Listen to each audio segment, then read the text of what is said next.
In a world where power is currency and betrayal is business, one woman rises from the wreckage of a life stolen, reborn not by mercy, but by fire. Ariana Vale had everything, until one call shattered it all. Her family destroyed, her name erased. But fate isn't merciful, it's cruelly precise. Now, in a stranger's body, surrounded by wolves in suits and ghosts in the glass, she walks among enemies as evil and cross. And one man watches her rise.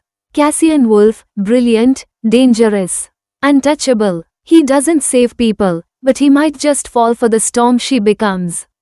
This is the beginning of vengeance, of rebirth, of fire reborn in ash. This is Ashes of the Same Flame. Only on The Velvet Story. Chapter 1, The Beginning of the End. The snow hadn't started yet, but the skies were heavy with silence. Ariana Vale adjusted the sleeve of her black wool coat as she stared out the tinted window of the limousine.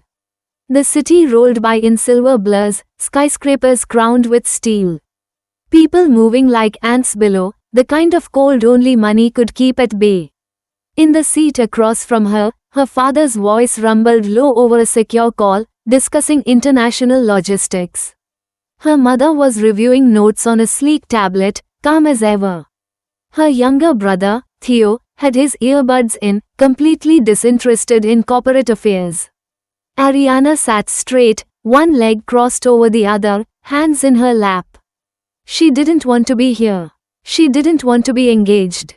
And she certainly didn't want to attend this weekend's celebration to finalize the merger between Vale Conglomerate and the Reed family's political empire. The Reeds, her fiancé's family. Nathan Reed had always been the kind of man Ariana didn't see when he entered a room. Polished, polite, forgettable. Their families had long admired each other's power, and now they were folding that admiration into an alliance. Paper-thin affection, bank-thick ties. Ariana had agreed, not because she wanted Nathan, but because she couldn't afford to care. Feelings, in her world, were knives you handed to enemies with both hands. Still, something about this trip unsettled her. She checked her phone. Nathan, looking forward to tonight. My uncle's estate has a new wine cellar you'll appreciate. Her thumb hovered over the message. Something about his words itched at the back of her mind. His uncle, Victor Reed, an old name with older money and colder eyes. Ariana never liked him. He had once called her a lioness playing at power. She remembered the smirk on his face. Her father ended his call. They'll have their legal counsel meet us at the villa tonight. We're not signing anything tonight, are we? Ariana asked, her voice quiet but firm. He looked over. Only a preliminary confirmation. You'll announce the engagement. Let the press feed. She gave a single, practiced nod. Theo scoffed. Can't wait to get plastered and pretend I care.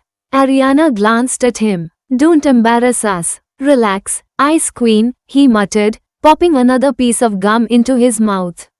She turned back to the window. The road stretched endlessly ahead. The car hit the mountain roads an hour later, winding high into the cliffs, toward the estate the Reeds kept hidden from the press. The snow was just beginning to fall, light, powdered, almost beautiful. Her mother was dozing, her father reviewing a contract. Ariana's phone lit up. Nathan, calling. She picked up. Hello, she said. But instead of his voice, she heard another. A deep, cold voice. Familiar. Victor Reed. The driver's been paid, he said. It'll look like an accident. A pause. Then Nathan's voice. It's done. Ariana's body went cold. She opened her mouth, but the call ended. Her heart lurched. She turned sharply. Stop the car. But the limo was accelerating. The driver didn't turn. Her father looked up. What's going on? Brake. She shouted. He's not braking. Then everything was a blur of steel and ice. The world tilted sideways. Metal screamed against rock. Her mother's scream never finished. The glass shattered. The sky flipped. Ariana felt her bones snap, one by one, like twigs. Her head slammed into the doorframe. Blood filled her mouth. Her brother's hand reached for hers. Then nothing. Silence. Then darkness. Then, cold water? She wasn't in the car. She wasn't in her body. Ariana Vale floated in a space that was neither real nor unreal. Her soul clinging to something, anything. Her family was gone. Nathan had known. Victor had planned it. It'll look like an accident. She wanted to scream. She had never screamed before in her life. But now she wanted to tear the heavens open and demand the answer for this betrayal. She wasn't done. She wouldn't be finished like this. A voice, distant, echoing, cut through the void. Patient Cross is stabilizing. Wait, her brain waves are spiking. Cross? A jolt of pain slammed through her. And just like that, Ariana Vale's soul slammed into a new body. She opened her eyes. The ceiling above her was cheap plaster. Faint fluorescent lights buzzed overhead. She couldn't move, couldn't speak. Everything ached. Nothing made sense. A nurse gasped from nearby. Dr. Wolf, she's awake, Evelyn Cross is awake. No, she thought, not Evelyn. But the mirror on the far wall didn't show Ariana Vale. It showed a thin, pale woman with chestnut hair and hollow cheeks. She didn't know this face. Didn't know this world. A man entered. Tall, commanding, silver watch, charcoal suit, eyes like storms. He looked at her like a puzzle, a danger, a promise. Cassian Wolf, I don't believe in miracles, he said, stepping closer. But you're something else. Ariana tried to speak. Nothing came out. Cassian leaned closer. And for the first time in 2 lives, Ariana Vale, now Evelyn Cross, felt fear. Not because of him, but because her war had just begun. And this man might be the only one powerful enough to stop her. Or destroy her completely. End of Chapter 1. Chapter 2, The Wrong Body, the Right City. When fate gives you another chance, it never promises to be merciful. The hospital room was quiet again. Not with peace, but with secrets. Cassian Wolf stood at the edge of the bed, arms folded, studying her the way most people studied battlefields. The woman in the bed was supposed to be dead. Evelyn Cross, age 24, a nobody from the city's forgotten district, had been brain dead for 3 weeks after an overdose. Until last night. Now she was blinking slowly, weak but alive, breathing like someone who wasn't ready to die anymore. Do you remember anything? He asked finally. Ariana, no. Evelyn tried to speak. Her tongue was like paper. Her throat burned. Her eyes said it all. No, not Evelyn. Not who you think I am. Cassian tilted his head, the sharp cut of his jaw hardening. You shouldn't have woken up. That voice again. Deep, cold, like black ink in glass.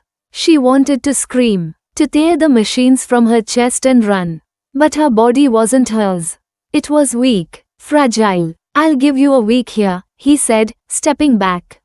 Then you'll come with me. Why? She wanted to ask, but he was already gone.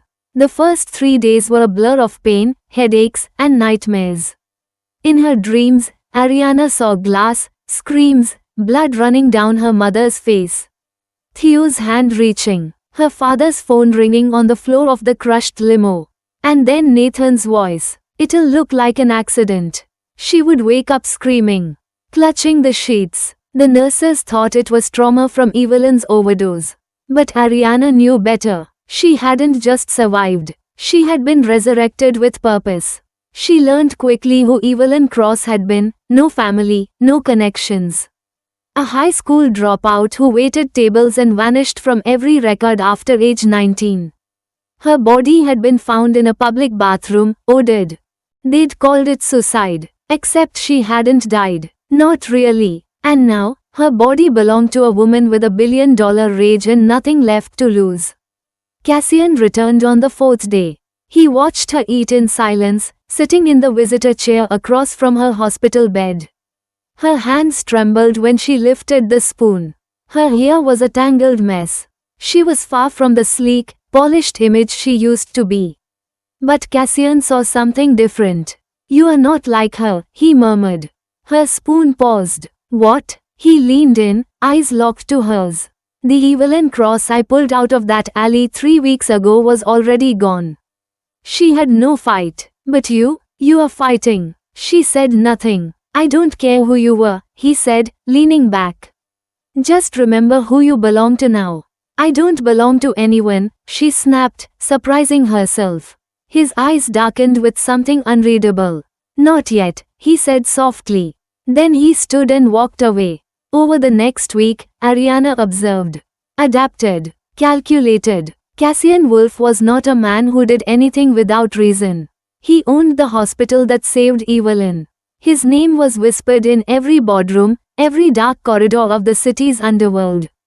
Real estate, finance, media, tech, he had his hand in everything. And yet, no one really knew him. Why did a man like that care about a forgotten girl? It made no sense, until she found the newspaper clipping, folded, faded, slipped into her hospital drawer. Victor Reed to announce new political bid after tragic car accident kills Whale family. Ariana stared at the photo. His face, that smirk. He hadn't just survived, he'd profited. The article described the tragic, unexplainable accident that took the lives of the Whale conglomerate's family, and how Victor Reed was stepping in to stabilize the market. He had used her family's ashes to build his throne. A fire bloomed in her chest. Now she understood why fate had sent her back. Cassian returned on the 7th day. This time with a set of clothes. You are coming with me. Ariana, Evelyn, rose from the bed, dressed, and walked out of that hospital without once looking back. In the car, she dared to ask, why me? He didn't glance at her. I don't believe in coincidence. That's not an answer. He turned then, slowly, fully. I saw you the night you collapsed, he said. You looked at me like you already knew pain. I don't need saving. His lips curved slightly. Good, he said. Because I don't save people. The silence that followed was thick, almost electric. Why did you pull me out of that alley? She asked. He leaned close. Because when I looked at you, he whispered, I saw a storm strong enough to burn the city down. And Ariana, burning from the inside, hungry for vengeance, terrified by how fast her heart beat at his words, realized he wasn't wrong. She was a storm, and she had just been reborn in the one city that deserved to drown.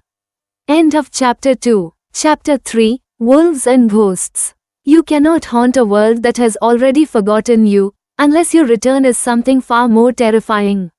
The Wolf Estate wasn't a mansion. It was a kingdom, tall, modern, carved into the cliffside with sharp glass walls and shadows that stretched like blades. When the car stopped at the private gate, Evelyn's breath caught. Not because it was beautiful, though it was, but because it reminded her of something. Power built for war. Cassian stepped out first. Security barely glanced at her. She followed him, still weak, still recovering, but stronger than the girl who woke up days ago. She wasn't evil and cross. Not anymore. She was something in between. A ghost with a plan. Inside, the house was cold. Monochrome. Perfect. Like him. I don't like guests, Cassian said over his shoulder. Don't touch anything you can't afford to burn.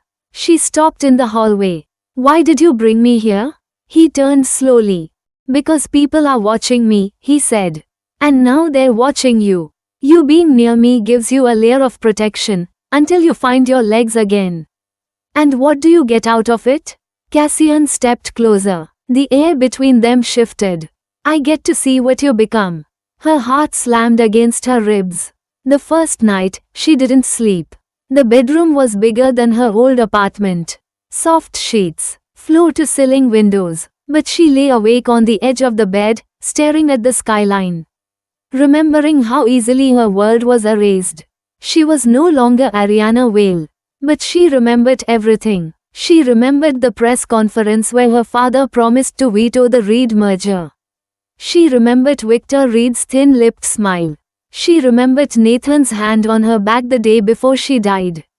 He had kissed her cheek. And killed her family the next day.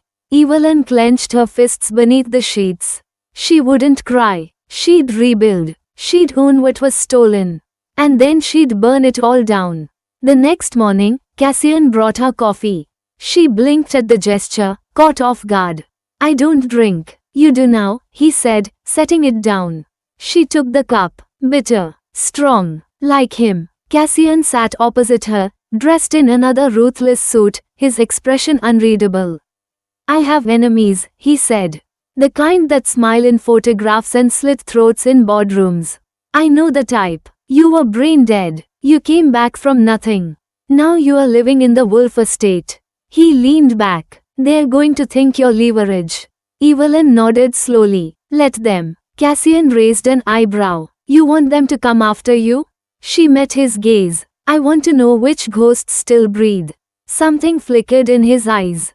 Respect? Curiosity? Or maybe something darker. Later that day, he introduced her to the city. Not through press, not through parties, but through fire. They visited one of his tech branches, where a hostile takeover had just failed.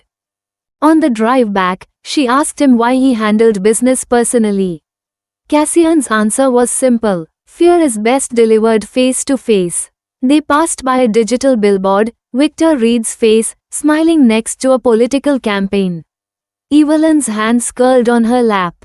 Cassian caught her stare. You know him? Yes, she said softly. He buried someone I once loved. Cassian's jaw ticked. Then you understand why I don't play fair. That night, she explored the estate. She wandered into Cassian's private study, not caring if she was breaking rules. Bookshelves lined the walls. There was a single photo on the desk, an old one. A younger Cassian with a woman. A sister? A lover? She picked it up. You're not very good at staying where I put you. His voice cut through the dark. Evelyn turned slowly, the picture still in her hand. Who is she? She asked. Cassian stepped into the room. For the first time, his face wasn't iron. She died 5 years ago. How? He didn't answer, but the rage in his eyes told her everything.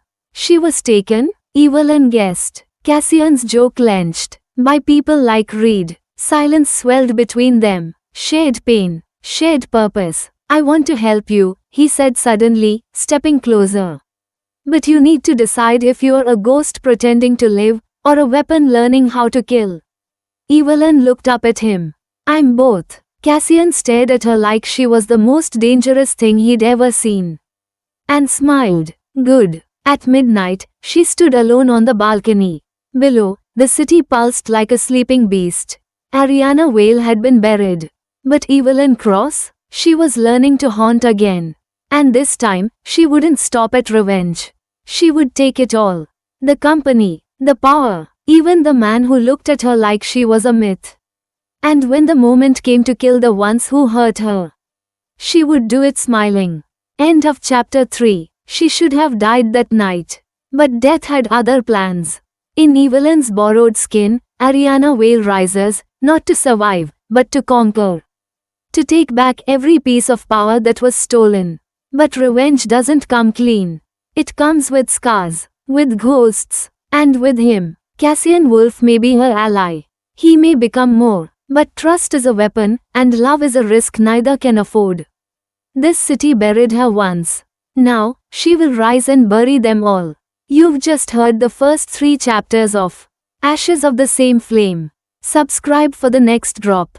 Because of this story is just catching fire. The Velvet Story, where every flame has a past.